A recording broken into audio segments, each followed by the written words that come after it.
Hey guys, this is the video lesson for Writing for Piano Part 1. The information in this video will be in Quiz 15, which is Writing for Piano Part 1. Okay, so these last two quizzes, Quiz 15 and Quiz 16, are going to bring together everything that you've learned, hopefully bring together everything that you've learned throughout the year. You have to write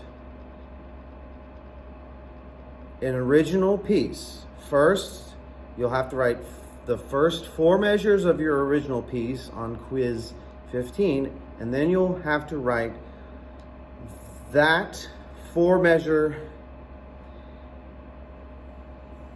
piece again and add 4 more measures for Quiz 16. There'll be another video and I'll explain that again. But for right now, let's get into learning how to write for piano.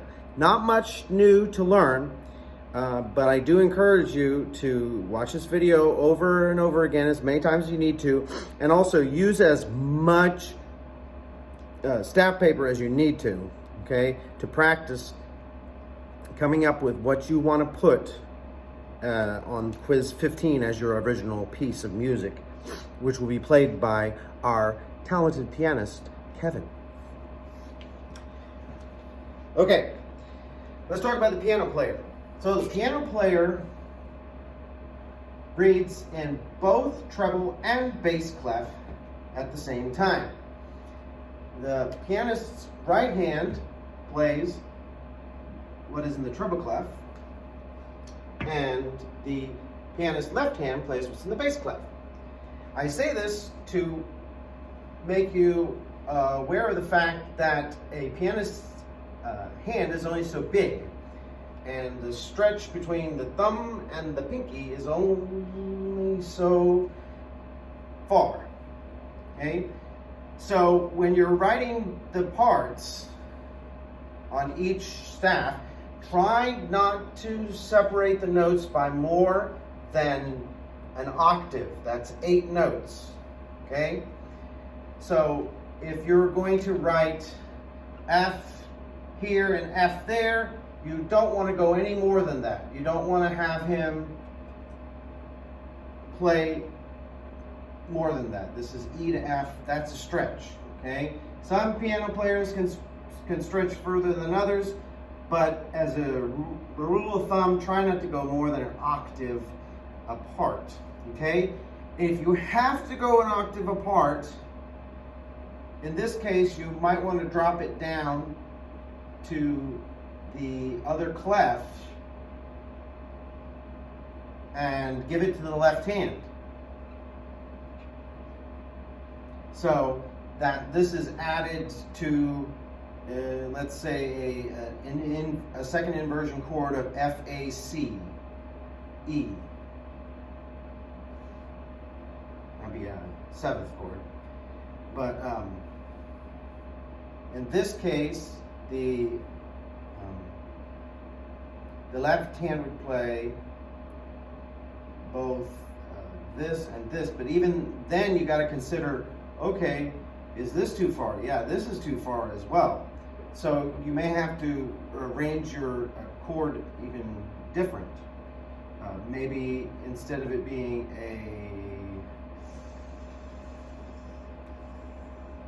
a 7th chord, maybe instead you do F, A, C. You want to put the C here, but it's an octave, it's more than an octave from the note that you want to do there in the soprano part, and you just do the F, A, C chord like that in the left hand while the right hand plays the melody. Okay. For our example, we're going to be really simple. We're going to keep it in the key of C. You can do your original piece in whatever key you want to do it in. I don't recommend anything more than 4 sharps or 4 flats. Okay?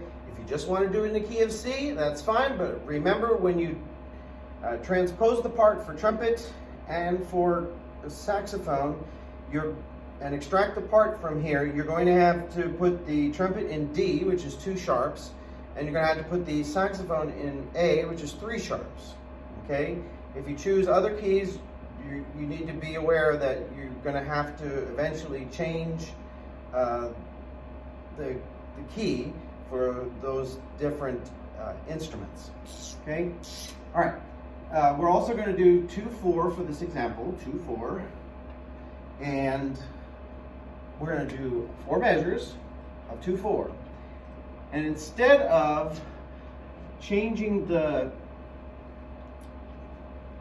harmony on every beat, we're going to change it at least every other beat, okay? I don't recommend you changing it on every beat unless it's a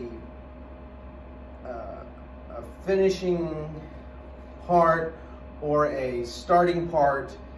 For example, you might have this be a rest, and then your pickup maybe is the 5/7 to the 1, and it changes really quick. 1, 2, rest, done, done. Okay, but unless you're doing something really creative like that, you first want to start on 1. Okay, because you got to establish the key for the listener as soon as possible. Okay, and then we're going to skip the second beat and we're going to change it. Now, what do we change it to? You have 3 basic options. Remember this? The strongest movements between the chords are seconds, fourths, and fifths. Okay, so I can either go 1 to 2, 1 to 4, or 1 to 5. Okay, I'm going to choose to go 1 to 2. Okay, just because I want to. You might choose go 1 to 4 or 1 to 5. It's up to you. Okay, just remember from here you have to continue to move strongly. If you want to move a 6th, remember that is a medium strength cadence. All right. Some of you who are more advanced might want to try that, but remember you have to. If you do something weaker, you have to follow it up with a stronger cadence. Okay. So after you do like a 6th. Let's say you do a 6 here. You go 1 to 6. The next one is going to have to be a 2nd, a 4th, or a 5th. So you're going to have to do either 6 to 7, or 6 to 6, 7, 1, 2, or 6, 7, 1, 2, 3. Okay. But to keep it simple, we're going to do a 2, and then we're going to go up a 4th, which is 2, 3, 4, 5. All right. Now, the first part of your original piece, in the 4th measure, it should not end on 1 because it's the halfway point. So for this first quiz, you're only going to go halfway, the first 4 measures. If you want to do your measures in 3/4, you're welcome to do that. Maybe you want to come up with a pattern where the half note is 1 chord, and then the quarter note is another chord that leads to another chord, which is a half note, that leads to another quarter note, which is another chord, and so on. Or you can do it in 4/4 and still change every other beat, but you would have twice as many harmonies in that. If you want to challenge yourself and do that, that's fine. It's really not that hard to add beats into the measure. It makes it more interesting too. But you get the choice. If you want to do 6/8, you're welcome to do 6/8, advanced students. Okay? But whatever you do, make sure you start on 1 and don't end on 1. Okay? So 5 to 6 would be a 2nd.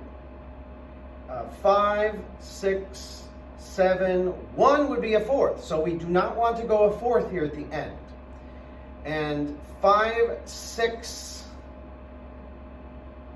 7, 1, 2 would be a 5th. So to keep the harmony creative and giving ourselves a variety of harmonies, I'm going to go a 2nd to 6. Now you notice I didn't move a 5th. Okay? By any stretch of the imagination, I didn't move a 5th. Okay? You don't have to move a 5th if you don't want to. If you want your whole thing to move by seconds, it's going to sound kind of odd, but I would kind of mix it up.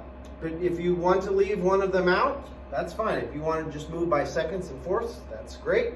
If you just want to move by fourths and fifths, that's great. If you want to move by seconds and fifths, that's great. I would at least do 2 of them, because doing just one of them, it's going to be like 1, 2, 3, 4, 5, 6, 7 octaves. Okay.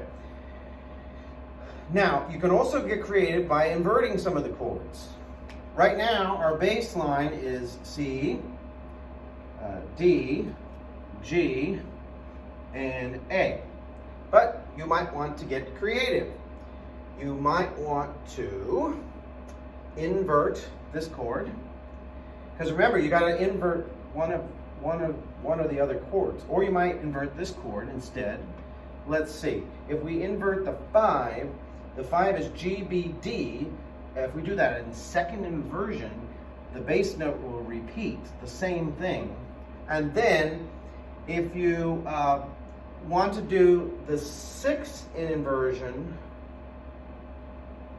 A, C, E, you can actually probably just do the C there, and then that way the bass part is kind of not going anywhere too soon. Okay, but you'll hear different harmonies up above here. All right, so let's stick with this, okay? Because I want you to apply as much as you've learned to this. So we're going to go bass note, C, D, D, C. Okay, now, at this point, if you want to come up with a melody based on this, you would probably start with either C, E, or G. You want to start with one of the notes in the chord. So you would go C, E, G, and then you would go from there, and you would essentially create non-chord tones by connecting the notes of the chord with notes in the other chords. So you could go, I'm not going to do this, but I'm going to say, okay, G, A, G connects to D, F, A, F, G, A, which connects to G, B, D, G, G, A, B, which connects to A, B, C, okay? If that's what you want to come up with, okay? You can even come up with melody that you never heard before. I know some advanced students are going to be able to sit down at the piano and they're going to be able to pound out a melody. But most of you could come up with your own melody just by writing a pattern of notes, okay? And it'll sound really good too, as long as it goes with the harmony that you have behind you, below here, okay? All right, so the rest of our chord is going to be C, E, G, okay? So let's break, if you want to break it up into 4 parts, you can simply go C, G, E, C. And all of these are within 8 notes of each other, so a piano player could play this very easily, okay? But you, at the same time, you want to be creative. Now, there are a couple ways you can be creative. You can use non-chord tones, so like the C, you go down to here, and you have the Do, Ti, and then you turn this. And then for piano players, you don't want to turn, if you have 2 notes together on the same staff, you want to draw the stem up in this case because the lowest note is below the center line. This makes it easier for the piano player to read, okay? Or actually, it can be your choice as well. If the second note is above this, at or above the staff, you can turn them down, and then you see, then the piano player sees this. Or you can even take this E completely out of the treble clef and just put it here. You can also be creative by just playing that chord for 1 beat and maybe adding a rest. Or you can come up with a creative pattern, like eighth notes. Dun, dun, dun, dun, dun. Dun, dun, dun, dun, and then you change. Dun, dun, dun, dun. Then dun, dun, dun, dun. Dun, dun, dun, dun. Okay. However you want to do it. This is the way I'm going to do it, because most people will probably go this route. Okay? They will have their chord like this. And that's what the piano player will see. So he will play E and then C and B with his thumb, with his pinky. And then you're going to go to this, which is D, F, A. Okay, I'm going to go down here, D, F, A. Okay, I'm going to go down to A.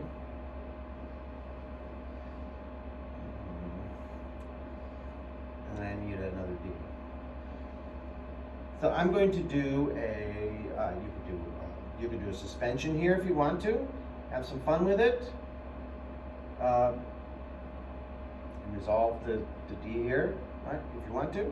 Or you could put that maybe in another part, suspend the G over here and resolve it. You can have fun doing something like that. Or you can simply create a melody that's a little bit more interesting. Since you have D, F, and A here, and you don't need A, you can come off of A and maybe do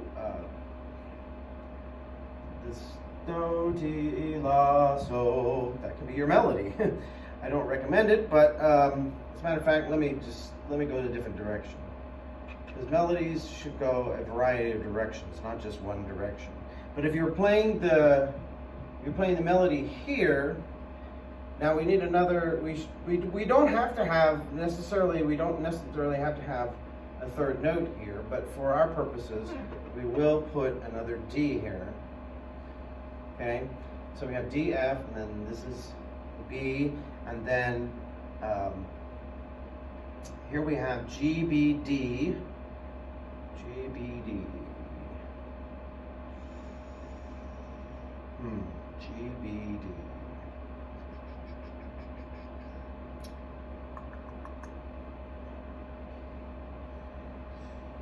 Maybe you can put, let's put a skip in here in the melody.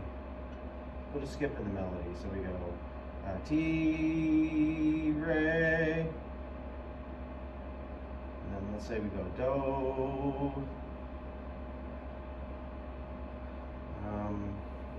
And the rest of the chord would be G. Okay, so let's say this is G. And watch, here's a place where if I want to go like to the B here, because I need a B, G, B, D, I can take this note and actually put it here in the bass. Look at that. And see, I have the whole chord here, and this is, the right hand is playing this and this for a measure, and the left hand is playing these three notes for a measure. And all of these are within 8 notes of each other. So instead of using 2 fingers for this one and this one, the piano player would use 3 fingers for that chord in that measure. And then, I'm going to leave it just like that, too, because that's an example of how you write for piano.